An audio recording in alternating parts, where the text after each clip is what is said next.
અને પછી 1957ની સાલમાં એ મોહન સ્વામી મહારાજ છે, તો મોહન સ્વામી મહારાજને એટલે વિનુભાઈને દીક્ષા આપી ગોંડલની અંદર. હકીકતની અંદર તો દિવાળીની આસપાસ દીક્ષા આપવાની હતી, પણ વસંત પંચમીની આસપાસ ફેબ્રુઆરી મહિનાની અંદર એટલે બીજના તિથિ હતી, અને એ તિથિએ મોહન સ્વામી મહારાજને અક્ષરધરીમાં દીક્ષા આપી. તે વખતે પ્રમુખ સ્વામી મહારાજ પણ ત્યાં આગળ હાજર હતા, અને કોઈ સગાવાલાને તો ખબર હતી જ નહીં. અને આ યોગી બાપાએ જ ઓચિંતી વાત કરી કે આપણે કાલે તમને દીક્ષા આપવાની છે, એમ કરીને ત્યાં આગળ એમને દીક્ષા આપી. એ વિનુભાઈ એવું નામ પાડ્યું. હવે દીક્ષા આપી ને પાર્ષદની, યોગી બાપા દેખાય ભોળા એકદમ, હા, બહારથી એમ લાગે એમને કશું ખબર જ પડતી નથી, પણ જનોઈ નહોતી આપી. હવે જો પાર્ષદ તરીકે જનોઈની દીક્ષા આપી હોત ને, તો શાસ્ત્રી મહારાજના વખતના ઘણા બધા સંતો બીજા મંદિરોમાં હતા, એ લઈ જાત એમને. પણ આ તો જનોઈ નહોતી આપી, એટલા માટે તો એ કેવી રીતે પાર્ષદ તરીકે ચાલે? પાર્ષદ એ કહેવાય, પાર્ષદ ન પણ કહેવાય. એવું ઓછી યોગી બાપાએ રાખ્યું, કારણ કે પોતાની સાથે રાખેલી યોગી બાપાને ઘડતર એમનું કરવું હતું.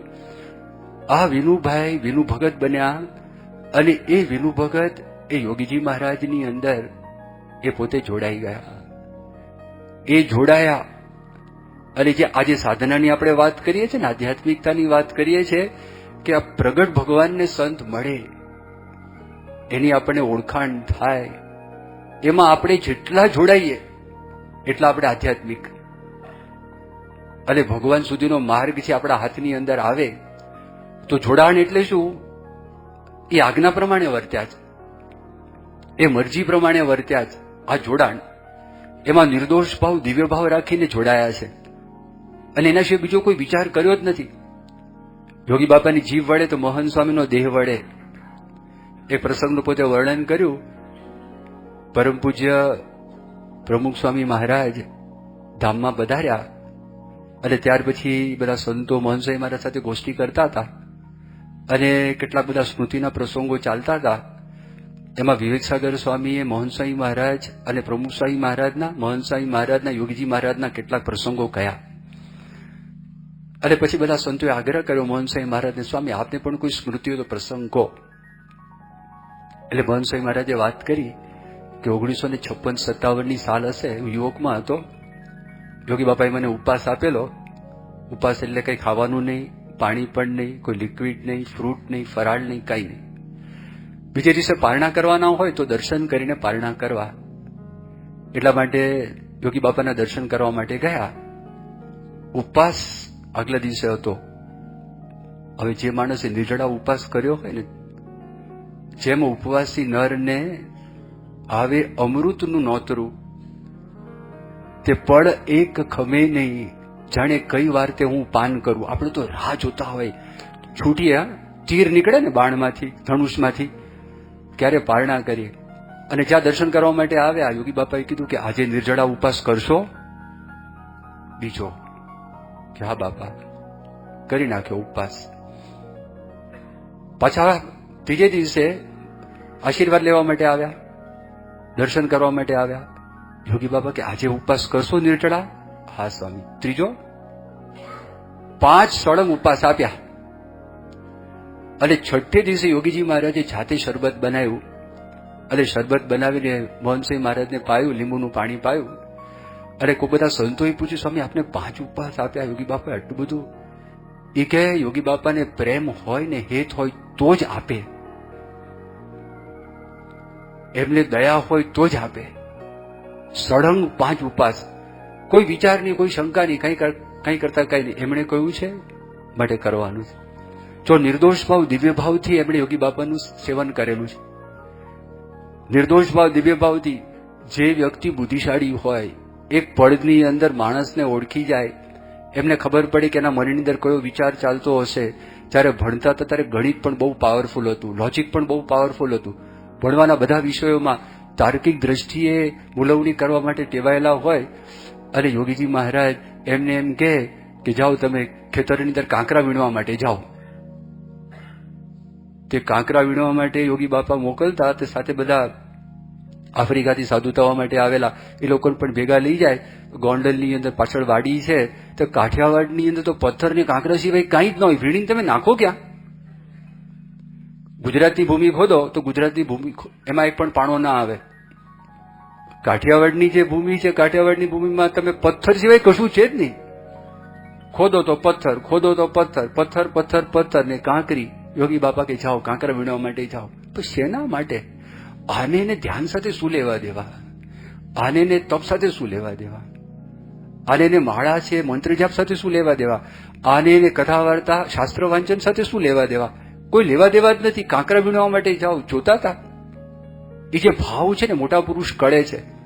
અને મોકલ્યા અને મોહન સ્વામી મહારાજ ઉત્સાહથી, પ્રેમથી એ જે કાંકરા છે એ કાંકરા વીણવા માટે ગયા. પ્રમુખ સ્વામી મહારાજ, મોહન સ્વામી મહારાજ અને ઈશ્વરચરણ સ્વામીની પોતે વાત કરે છે. અને એ કઈ વાત કરે છે? એ વાતની અંદર પણ આ જ વાત આવે છે કે આફ્રિકામાં મોહન સ્વામી મહારાજ હતા, ઈશ્વર સ્વામી હતા. ટ્રેનમાં ટ્રાવેલિંગ કરે તો યોગી બાપાને કોઈ તકલીફ ન પડે તો પથારી કરે. પ્રમુખ સ્વામી મહારાજ કે હું બધું જોઉં. તો એ લોકો કે ચલો આ ઉશીકું બરોબર નથી, આ ઉછાળ બરોબર નથી, આ આમ છે, આમ કરીએ આમ કરીએ. અડધો પોણો કલાક સુધી એ પથારી ગોઠવી હોય અને યોગી બાપા આવે ને બધી વીખી નાખે. યોગી બાપા કે નહીં, આમ નહીં, આ બરોબર, ઓછાટ કાઢ નાખે, આ કરે. અને આ લોકોને દિવ્ય ભાવ, યોગી બાપા જે કરે છે બરોબર કરે છે. તો એમના સારા માટે કરતા હતા. પણ યોગીજી મહારાજ આવું કરતા, એ નિર્દોષ ભાવ. સાધુ થતા પહેલા એટલો બધો પ્રેમ આપ્યો છે, બેહદ પ્રેમ. અને જે દિવસે સાધુ થયા, દીક્ષા લીધી, 3 મહિના સુધી યોગીજી મહારાજે મહંત સ્વામી મહારાજ સામે જોયું જ નથી. એમનું અસ્તિત્વ છે કે નહીં? આમ લાગે કોઈ માણસની ઉપેક્ષા કરતા હોય, તમને સામે મળે તમે એની સામે જોવો નહીં, તમને બોલાવે નહીં, એ કેટલું વસમું લાગે. 3 મહિના સુધી સતત એક જ કાર્યક્રમ ચાલ્યો રહ્યો, જોવે જ નહીં, કંઈ કરતા કંઈ નહીં. ઉલટાનો એમાં પ્રસંગ એવો બની ગયો, મોજીદડની અંદર ત્યાં નદી છે, મોજીદડ મંદિરે ગયા, નીચે નદી, ઉપરથી નીચે તમારે જવાનું થાય. જૂના મંદિરમાં ઉતરેલા, તે વાસણ ઉટકવા માટે આ ભગતને જવાનું, એટલે વિનુભાઈ વાસણ ઉટકવા માટે ગયેલા. હવે એમાં કઈ નાનું તબેતું એક વેચનું હતું. હવે એ કંઈક મિસપ્લેસ થઈ ગયું. જૂના મંદિરના સંતો ત્યાં આગળ આવેલા હતા, મૂડીના. એક જ મંદિરમાં બંનેનો ઉતારો હતો. એટલે એમણે યોગી બાપાને ફરિયાદ કરી, આ તમારા ભગત કહેવાય છે, આ તબેતો ખોઈને આવ્યા. તો મહંત સાહેબ કે યોગીજી મહારાજ એમનો પક્ષ રાખ્યો. એટલે હું એકલો પડી ગયો અને જોયું કે આ તો એમનો કઈ વાંક હતો જ નહીં. અને આવો પ્રસંગ થયો. પણ પછી પૂછેલું મહંત સાહેબ મહારાજ, આપના મનમાં કઈ થતું? કે ના, કઈ નહીં, એ કઈ જે કરતા હશે બરોબર કરતા હશે. 3 મહિના પૂરા થયા, ભાવનગર પહોંચ્યા. અને ઉપવાસ હતો, એમને ઊંઘ આવતી નથી. યોગી બાપાને ઉપવાસ હતો, એમને ઊંઘ આવતી નથી. એટલે અમને કીધું મહંત સ્વામીને કે ચલો આપણે ગોષ્ઠી કરીએ રાત્રે. હા, ઉપવાસ. હવે આપણને ઉપવાસ તરફડતા હોય ને ગોષ્ઠી કરવાનું મન થાય? એની ગોષ્ઠી ખાઈને બેઠા હોય તોય કરવાનું મન થતું નથી, સ્વસ્થ હોય તોય કરવાનું મન થતું નથી. પરાણે આમ આવતા હોય એવું લાગે. અને આ તો રાત્રે ઉપવાસ કે ગોષ્ઠી કરવી છે. યોગી બાપા બહુ જ રાજીપો બતાવ્યો. બાપા કે તમે પરીક્ષામાંથી પાસ થઈ ગયા અને 1,78,000 માળાનું હું તમને પૂન આપું છું. યોગી બાપા બોલ્યા. અને આ કોની માળા? યોગી બાપાની માળા. મુક્તાનંદ સ્વામી સાથે પેલા સાધુને સરખાવ્યા ત્યારે શ્રીજી મહારાજે વાત કરી કે મુક્તાનંદ સ્વામીની એક માળા તમારી 500 માળા કરતા ચડી જાય, એવી રીતે મુક્તાનંદ સ્વામી ફેરવે છે. અને આ મુક્તાનંદ સ્વામી સામે ગુણાતીત સંત યોગીજી મહારાજ આની 1,78,000 માળા તમને હું પૂન આપું છું. અને ત્યાર પછી સુખ સુખના ઢગલા છે, ઢગલા કરી દીધા. યોગીજી મહારાજ મહી થઈ ગયા. યોગીજી મહારાજને પોતાનું સ્વરૂપ માનવા લાગ્યા. આપોપોનું આપણે જે વાત કરીએ છીએ, એમને એમના દ્વારા ભગવાનનો સાક્ષાત્કાર તો થયો, પણ આ આખી સાધના છે, એ જે સત્પુરુષ છે, આપણો નમૂનો છે, આપણો મોડલ છે, એમના જેવા આપણે થવાનું છે. તો એમને પોતાનું સ્વરૂપ માનવા લાગ્યા. તો એમના સ્વરૂપ રૂપ એ મહંત સ્વામી મહારાજ પોતે થઈ ગયા. તો એમની જે મેં તમને પરિચય આપ્યો, એ નખશિક આધ્યાત્મિક પુરુષ છે. તો ભગવાનનો સાક્ષાત્કાર કોને કહેવાય? અને ભગવાનનો સાક્ષાત્કાર એમણે કર્યો. આ જે પહેલો મુદ્દો. હવે બીજા મુદ્દાનો આપણે વિચાર કરીએ તો બીજો મુદ્દો કેવો છે કે આધ્યાત્મિકતાની જે આપણે વાત કરીએ ને, તો જેનું હૃદય જેટલું પવિત્ર, એના હૃદયની અંદર ભગવાન છે એટલા દર્શાય છે. સૂર્યનું કિરણ હોય ને, એ સૂર્યનું કિરણ ધૂળ ઉપર પડે તો પ્રતિબિંબ કાંઈ ના આવે. સ્થિર પાણી ઉપર પડે તો આપણે પ્રતિબિંબ દેખાય. અરીસા ઉપર પડે તો આપણે અરીસા સામું જોઈ શકીએ નહીં. એમ જેનું હૃદય જેટલું પવિત્ર, એટલી માત્રાની અંદર ભગવાન ત્યાં આગળ પ્રગટ થાય છે. હવે દોષો કયા છે? તો શ્રીજી મહારાજ પોતે વર્ણન કરે છે. લોભ, સ્વાદ, સ્નેહ, માન, કામ. આ જે દોષો બતાવેલા છે 5. હવે જો શ્રીજી મહારાજે વાત કરી, આ જે દોષો છે એ માણસને દુઃખ આપે છે. પદાર્થ માણસને જુએ છે, તો પદાર્થ છે ને એ દોષ નથી, પણ એને લીધે માણસ એ લોભને લીધે પાપ કરે છે, એ દોષ આવે છે. એમ 5-5ની અંદર વાત છે.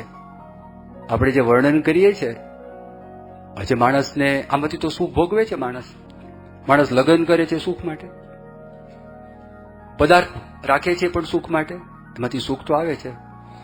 જમે છે પણ સુખ માટે, સ્વાદ છે, સારું ખાવાનું ભાવે છે. સ્નેહ, સગાવાલાની હૂંફ મળે છે. ઓફિસમાં ધંધેથી કામ કરીને જાઓ, તમને હૂંફ આપનારું કોણ છે? ઘરની અંદર દાખલ થાવ, ભાઈ હોય, બહેન હોય, માતા હોય, પિતા હોય, દીકરા દીકરી છે, એની હૂંફ મળે છે, એમાંથી પણ સુખ મળે. આપણે કોઈ પ્રશંસા કરે તો પ્રશંસા પણ આપણને ગમે છે, એ માન પણ આપણને ગમે, એમાંથી સુખ તો આવે છે. પણ ભગવાનના જે અમુક નિયમોમાં રહીને આપણે જો આ બધું ભોગવે તો આપણને વાંધો ના આવે. પણ જો નિયમનો લોપ કરીએ તો એમાંથી દુઃખ આવે, એ દોષ બની જાય છે. અને માણસ આજે દુનિયાની અંદર જેટલા યુદ્ધો છે અને જેટલા ઝઘડા છે અને જેટલો કંકાસ અને જેટલી તકલીફો છે, એના મૂળની અંદર આ વાત છે. હવે આ ન હોય ને તો સમજવું ત્યાં ભગવાન હોય. એ મહારાજે વતનામૃતમાં વાત કરી છે. નિષ્કામ, નિર્લોભ, નિસ્વાર્થ, નિસ્નેહ, નિર્માન. શાસ્ત્રમાં 5 લખેલા છે વર્તમાન. એને યુક્ત જે સંત, એ સંતને ભગવાનનો સાક્ષાત સંબંધ હોય. ગરડા અંત્ય પ્રકરણનું 27મું વતનામૃત. આ આધ્યાત્મિકતા આવી.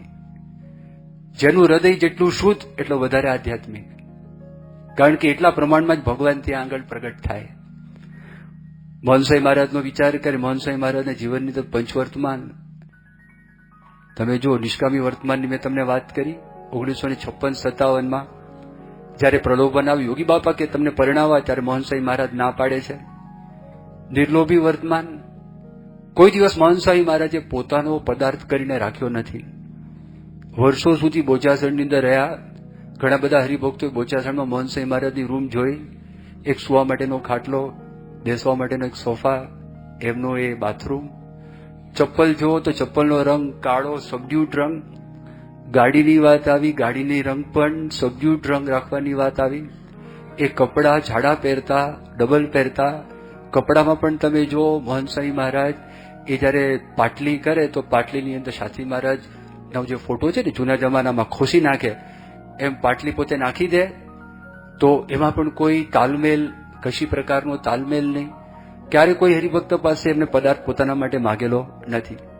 નિસ્વાદી વર્તમાન જુઓ તો પરાકાષ્ઠા, ગાંડા થઈ જવાય. 2000ની સાલમાં અમેરિકાના બાળકોને કિશોરો આવેલા, શિબિર હતી, અને શિબિરમાં મોહનસાઈ મહારાજ જમતા હતા. તો બાળકોએ પૂછ્યું કે સ્વામી આપ શું જમો છો? મોહનસાઈ કઈ પ્રસાદ જોવે છે? તો બાફેલું પરવર હતું ને, એને તો મજા પડી જશે. એ જ્યાં મોઢામાં નાખ્યું ને, બાળકોએ તું નાખી દીધું, કારણ કે મીઠું નહીં, ખાલી બાફેલું હતું. એટલે બાળકોએ પૂછ્યું પછી કે સ્વામી આપને આ સ્વાદ વગરનું કેવી રીતે ભાવે? મોહનસ્વામી મહારાજ કેફથી બોલ્યા, યોગી બાપા પ્રમુખ સ્વામી મહારાજ મળ્યા છે, બીજા સ્વાદની જરૂર નથી. એ ભાદરાના ડોસાભાઈની ઘણી બધી વખત વાત કરે છે, વર્ણન કરે છે, પોતાનું નામ ન દે. આ બહુ કઠણ છે, અતિ કઠણ. કોઈ દિવસ ખાવા માટે ફરમાઈશ કરી નથી. આપણે પ્રમુખ સ્વામી મહારાજની વાતો કરતા એ જ બધી વાતો છે, ક્યારેય પણ નહીં. બાફેલા પરવર, બાફેલું ગાજર, બાફેલું બ્રોકલી હોય, બાફેલા કંકોડા હોય, બાફેલું કોળું, બાફેલા મગ, બાફેલા વટાણા, ભાખરો હોય, રોટલો હોય, એટલે દરેક વખતે બધું હોય એમ નહીં, આ તો આમાંથી કંઈ પણ હોય એમ. પાછું લાગે કે આટલું બધું હોય પણ એમાંથી કંઈ પણ હોય. ખાખરો હોય, ભાત, જો ખીચડી જમે તો સાદી ખીચડી, અને મગની દાળ હોય, અને ભાત હોય તો લાલ ભાત. આ મહંત સાહેબ મમરા, આ બધું એમનામાંથી કંઈક કંઈક ખોરાક લે. અતિ અલ્પ, અતિ મિતાહારી મહંત સ્વામી મહારાજની તાસીર છે ને, એ જો આપણી જેમ ખાય ને તો વજન વધવા લાગે, એવી તાસીર છે. હા, જે જાડા માણસો હશે ને, તમે એને પૂછી જોજો પાતળા કેવી રીતે થવાય. બિચારા એટલા પ્રયત્ન કરે, એટલા પ્રયત્ન કરે, એટલા પ્રયત્ન કરે. મહંત સ્વામી મહારાજની તાસીર એવી છે, જો હમણાં સેજ છૂટું મૂકે ને તો વધવા લાગે શરીર. એ શું કરે છે? ચાવીને ખાય. 2017ની સાલની અંદર ઓસ્ટ્રેલિયામાં બધા આગ્રહ કરતા, જમો જમો જમો જમો જમો. એ મહંત સ્વામી મહારાજ ચાવીને ખાય ને, બહુ ચાવીને ખાય, ચાવ્યા જ કરે. ઘણી વખત તો 30, 40, 50, 100 વખત બધા મોઢામાં શું કરે છે આ, ચાવ્યા જ કરે. જ્ઞાનેશ્વર સ્વામી કીધું કે સ્વામી ગળી જાવ ને, તો મહંત સ્વામી કહે કે ના, આ બરાબર આમ જતું નથી અંદર. તો કે દવા તો ગળી જાવ છો. દવા છે ને ફટફટ, 1, 2, 3, 4 સીધી અંદર જ, પાણી વગર ગળી જાય. તો કે દવા માનીને ગળવા લાગવા. મહંત સ્વામી કસ્ટમ પાકું છે કે કસ્ટમનું ચેકિંગ પાકું છે, આ ખાવા માટે કસ્ટમનું ચેકિંગ પાકું છે. એટલે એકદમ ચાવ ચાવ ચાવ ચાવ કર્યા જ કરે. હવે તમે જુઓ, આમ તો આમાં અત્યારે બોલાય કે ન બોલાય ખબર નહીં, પણ ઝાડાને પાતળા થવું હોય થોડું ઘણું, તો જો તમે ચાવીને ખાવ ને, તો તમે ડોક્ટરોને પૂછી જોજો કે આપણા મગજની અંદર છે ને સંતોષનું એક કેન્દ્ર છે, એને સેન્ટર ઓફ સટાયટી કે. તો લગભગ 15-20 મિનિટ થાય ને એટલે બ્રેઇન કે બહુ થઈ ગયું તને હવે, એટલે વધારે ચાવો તો ઓછું ખવાય ને. અને 15-20 મિનિટમાં કે તું ભરાઈ ગયો ભાઈ, તૃપ્ત થયો. પણ ઓલું 5 મિનિટ 7 મિનિટમાં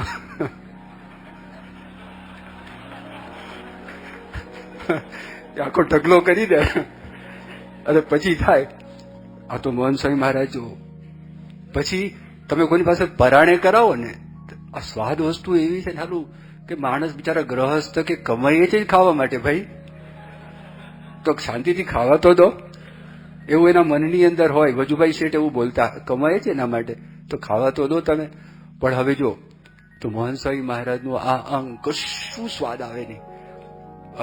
બાપાનું અસ્થિ વિસર્જન ગોંડલની અંદર હતું ને, તે વખતે જન્મંગલ સ્વામી કઢી બનાવેલી, ડોક્ટર સ્વામીને આપી, બીજા સંતોને આપી.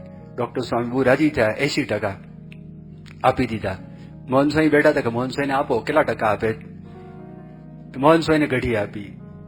પછી ડોક્ટર સ્વામી આમ ડિસ્ટન્સ હતું એટલે પૂછ્યું, પૂછો છો ખરા કેટલા ટકા? મહંત સ્વામી કે બધું સરખું છે, બધું સરખું છે, કોઈ સ્વાદ નથી, કંઈ જ નથી, ભાવ જમે છે, નિસ્વાદી નિસ્નેહી વર્તમાન. સગાનો ત્યાગ કર્યો પછી ગયા એ ગયા, નિર્માની વર્તમાન. આ બહુ મોટી વાત છે, જબરજસ્ત મોટી વાત છે. નડિયાદની અંદર મહંત સ્વામી મહારાજ પધારેલા હતા અને યુવકોએ કવાલી કરી, અને કવાલીમાં જે પ્રમુખ સ્વામી મહારાજને પ્રશ્ન પૂછ્યો, તો એક પ્રશ્ન મહંત સ્વામી મહારાજને પૂછ્યો કે આ સૂરજ પૂછે છે, આ ચાંદો પૂછે છે, ગગનમાં ચમકતો સિતારો પૂછે છે કે પ્રમુખ સ્વામી કોણ છે, મહંત સ્વામી કોણ છે? આ બધી વાત કરી. પ્રમુખ સ્વામી મહારાજને પૂછેલું ત્યારે સ્વામી વાત કરી હતી કે યોગીજી મહારાજનો હું શિષ્ય છું, સ્વામિનારાયણના સાધુ છીએ, આપણે સેવક છીએ, દાસ છીએ, બધી વાત કરી હતી. મહંત સ્વામી મહારાજને પૂછ્યું કે સ્વામી આપને પૂછે છે આ બધા, આ સૂરજ પૂછે છે, આ ચાંદો પૂછે છે, ગગનમાં ચમકતા સિતારો પૂછે છે, કોણ છે? મહંત સ્વામી કે દાસના દાસ. હવે જો આ આઈડેન્ટિટી છે, આપણે કોઈને પૂછીએ, તો તમે શરૂઆતમાં મેં બધી જે વાતો કરી તમે સાંભળી, મેં તમને કીધું કે મહંત સ્વામી મહારાજ નક્ષિક આધ્યાત્મિક પુરુષ છે. પણ જયારે એમને પૂછે, આપણને કોઈ પૂછે તમે કોણ? એન્જિનિયર. તમે કોણ? ડોક્ટર. તમે કોણ? વકીલ. તમે કોણ? બિઝનેસમેન. અને એમાં કંઈ ખોટું નથી, જે છે એ છે, આપણે કહીએ છીએ, વાત કરી, અમારો વ્યવસાય છે. અમને જયારે કીધું કે તમે કોણ? તો દાસનો દાસ, નોકરનો નોકર, સેવકનું. આ બોલવા માટે નથી. હા, તમે ખાલી એક કલ્પના કરો, ખરેખર આપણે અત્યારે બધા તમે સુખી છો, પણ માની લો આપણે નોકર હોઈએ, અને સાચા અર્થમાં નોકર હોઈએ, તો આપણા મગજમાં કેવા વિચારો હોય. અને એ નોકરના પણ આપણે નોકર હોઈએ. અને 2017 અમેરિકા રોબિન્સનમાં મહાન સ્વામી તો એવું બોલ્યા, દાસના દાસના દાસના દાસના દાસ, 5 વખત. આપણે જે નવી મહાપૂજા હતી એમાં પ્રાર્થનાની અંદર આ શ્લોક છે, લીધેલો છે, એને ગ્રંથસ્થ કરેલો છે. આ પોતે બોલ્યા. અને એવી રીતે ખાલી આજે બોલ્યા મોહન સાંઈ દાસના દાસ. આશ્ચર્યની વાત તો એ છે, આ બધું ભલે પોતે વર્ણન કરે, આ બધા એમના મનુષ્ય ચરિત્ર છે. અત્યારે આપણને એવું પૂછવામાં આવે, ત્યારે આપણે નાના હતા અને સ્કૂલમાં આપણને પાઠ શીખવાડવામાં આવેલા, કવિતાઓ શીખવાડવામાં આવેલી, તમને શું યાદ છે? આવું આપણને પૂછવામાં આવે. વિચાર કરજો. મોહન સ્વામી મહારાજ ભણ્યા, મોહન સ્વામી મહારાજને શું યાદ છે? જ્હોન બનિયન નામનો એક અંગ્રેજ કવિ, એણે એક મહાકાવ્ય લખેલું છે, ધ પિલગ્રીમ્સ પ્રોગ્રેસ. એ લગભગ 300 પાનાનું છે, પણ કાવ્યાત્મક છે. એની અંદરની જે કડીઓ એ સ્કૂલમાં નાના હશે, ત્યાંના અંગ્રેજ બધા માણસો હતા, કોઈ શીખવાડ્યું હશે. તો ઘણી બધી વસ્તુમાંથી આ વસ્તુ મોહન સ્વામી મહારાજને યાદ છે.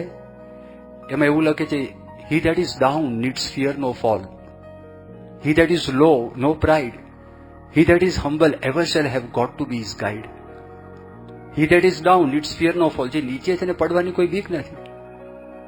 he that is low no pride, જે લૌકિક દ્રષ્ટિએ સામાન્ય માણસ ગણાય એને કોઈ અભિમાન નથી.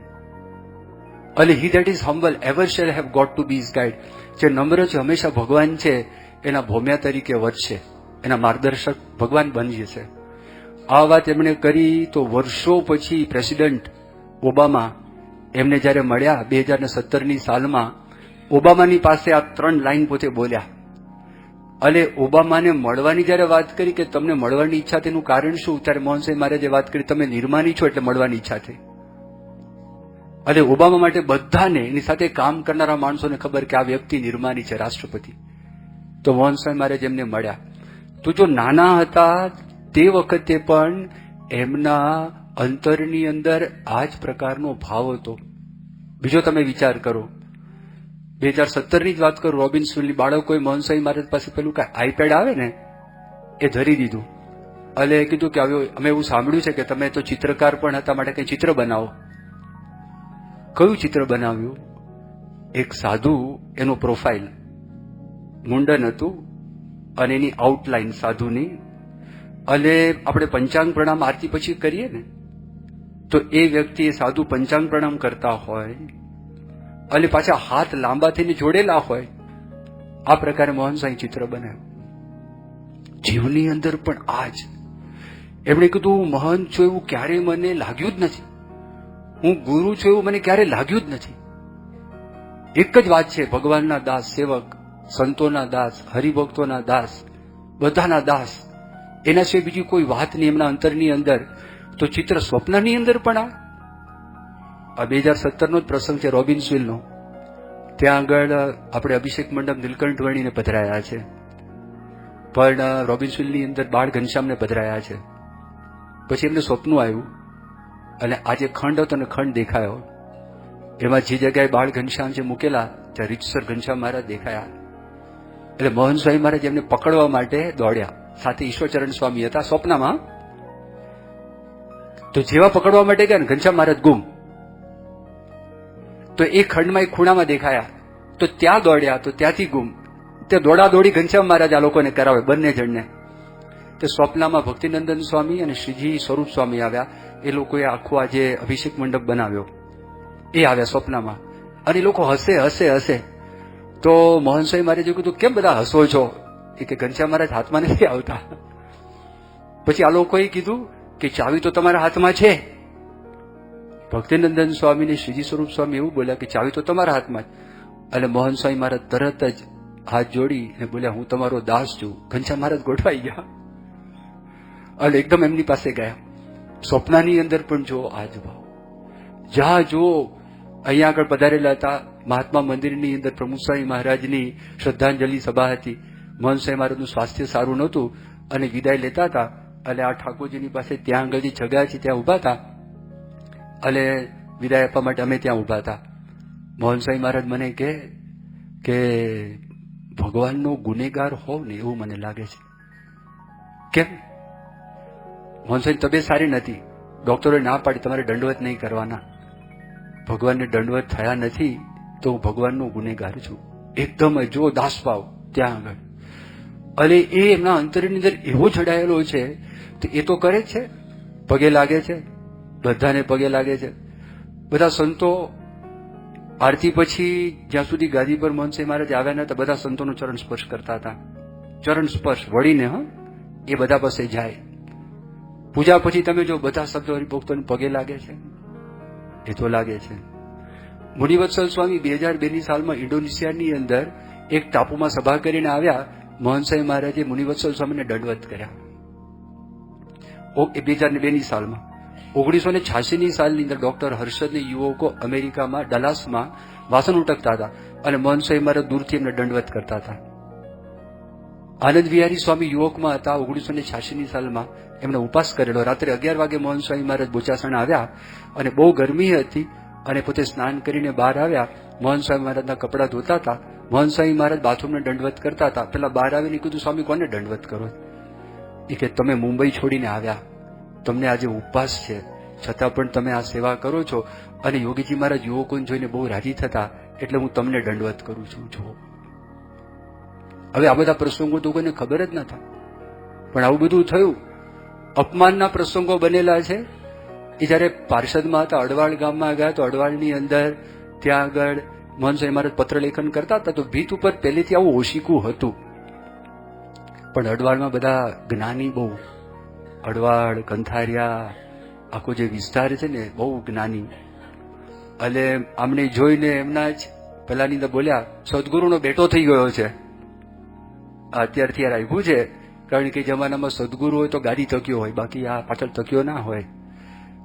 મહંત સ્વામી મહારાજ બોલ્યા નહીં, તક્યો તો કાઢી નાખ્યો. એમની સામે સ્મિત કર્યું, કોઈ કડવાશ નહીં. પણ જિંદગીની અંદર મહંત સ્વામી મહારાજ તક્યો કાઢી નાખ્યો, પોઝિટિવ લીધો. પછી પ્રમુખ સ્વામી મહારાજ ખટકો રખાવતા. મહંત સ્વામી મહારાજ આવે તો ગાદી તકિયો રખાવે. પણ અમને યાદ છે જેટલી મિટિંગોમાં હોય એ નીચે ગાદી ઉપર પ્રમુખ સ્વામી મહારાજ જમીન ઉપર બેઠા હોય, બધા સદગુરુ સંતો જમીન ઉપર બેઠા હોય. અને કેવી રીતે બેસે? માની લો આમ ચોરસ પેલું બેઠક હોય ને ગાદી, તો ગાદીના એક ખૂણાની અંદર એ ટેકો લે નહીં, એ આગળ આવીને બેસે. એક પલોઠી છે એ ઉપર હોય, બીજી પલોઠી નીચે હોય. તમને કોઈ દાડો સુખ ના આવે. એ એમ જ બેઠા હોય, દેહને શત્રુ માને, એનો કોઈ આદર જ નહીં, કોઈ દેહભાવ જ નહીં. આ પ્રકારે હંમેશા માટે પોતે બેસતા. કાઢી નાખ્યો. એટલે ઘણા બધા આવા બધા પ્રસંગો. ત્રીજી એક વાત કઈ છે આધ્યાત્મિકતામાં ચૈતન્ય ભૂમિકા છે. આ છે ને હાથ જ્યોતિષ જુએ તો તમને વાત કરશે કેટલું આયુષ છે, બુદ્ધિ કેવી છે, હૃદય કેવું છે, ગુરુ નડે છે કે શુક્ર નડે છે. આ હાથ જોશે ને કહેશે. ઓર્થોપેડિક સર્જનને બતાવો તો આમ એને માણસને હાડકા દેખાય, હાડકાના ડોક્ટરને. એમ આપણે જોઈએ છે સ્થૂળ દ્રષ્ટિ, એ આપણને જોઈ ચૈતન્ય ભૂમિકા દેખાય છે. આ અક્ષર મુક્ત, અક્ષર મુક્ત, અક્ષર મુક્ત, અક્ષર મુક્ત, આ બધા જ અક્ષરધામમાં જ આપણે બેઠા છીએ. સ્વામિનારાયણ ભગવાન પણ અહીંયા છે, ગુણાત્માન સ્વામી પણ અહીંયા છે, ગુરુ પરંપરા પણ અહીંયા છે. બધે એની દ્રષ્ટિ આખી બદલાઈ ગઈ. ઉલટ ભઈ મોરે નયનન કી, આ એમની દ્રષ્ટિ. આધ્યાત્મિકતામાં આ વાત આવે. અને ચોથી એક નાની વાત કરીને પૂરું કરીએ કે તાત્વિક દ્રષ્ટિએ આપણે બીએસપી સ્વામિનારાયણ સંસ્થાની અંદર બધા સંતો હરિભક્તો શું માને છે કે ભગવાન સ્વામિનારાયણ સર્વ અવતારના અવતારી પૂર્ણ પુરુષોત્તમ ભગવાન છે. એમને રહેવાનું ધામ ગુણાતીતાનંદ સ્વામી અનાદિ અક્ષર બ્રહ્મ છે. આ બ્રહ્મ અને પરબ્રહ્મ એ અનાદિકાળથી માયાથી પરના તત્વો છે. એ ગુણાતીતાનંદ સ્વામીના જ બધા સ્વરૂપો ભગતજી મહારાજ, શાસ્ત્રી મહારાજ, યોગી મહારાજ, પ્રમુખ સ્વામી મહારાજ અને મોહન સ્વામી મહારાજ કોઈ સાધના કરીને સિદ્ધ થયા નથી. એ અનાદિકાળથી સિદ્ધ પુરુષ છે. અને જ્યારથી ગાદી ઉપર આવ્યા અને બધા સંતો હરિભક્તો એમને શાંતિનો અનુભવ કરાવ્યો અને બધાના મન જીતી લીધા. અને એક જ ખાલી વિશ્વની અંદર આંટો માર્યો, કારણ કે એમના દ્વારા સાક્ષાત પૂર્ણ પુરુષોત્તમ ભગવાન શ્રીજી મહારાજ વિચરણ કરે છે. એમની આપણને પ્રાપ્તિ થઈ, સાક્ષાત શ્રીજી મહારાજની પ્રાપ્તિ થઈ. ગુણાતીતાનંદ સ્વામી, ભગતજી મહારાજ, શાસ્ત્રી મહારાજ, યોગીજી મહારાજ, પ્રમુખ સ્વામી મહારાજ અને બધા અક્ષર મુક્તોની આપણને પ્રાપ્તિ થયેલી છે. માટે આ પ્રાપ્તિમાં ગરકાવ રહી એમને રાજી કરી લેવા, તો આપણને પણ એ છતીદેહ બ્રહ્મરૂપ કરી મહારાજની સેવામાં મૂકી દેશે. શ્રી સ્વામિનારાયણ ભગવાનની જય. કથા કહું એક યુગ પુરુષની,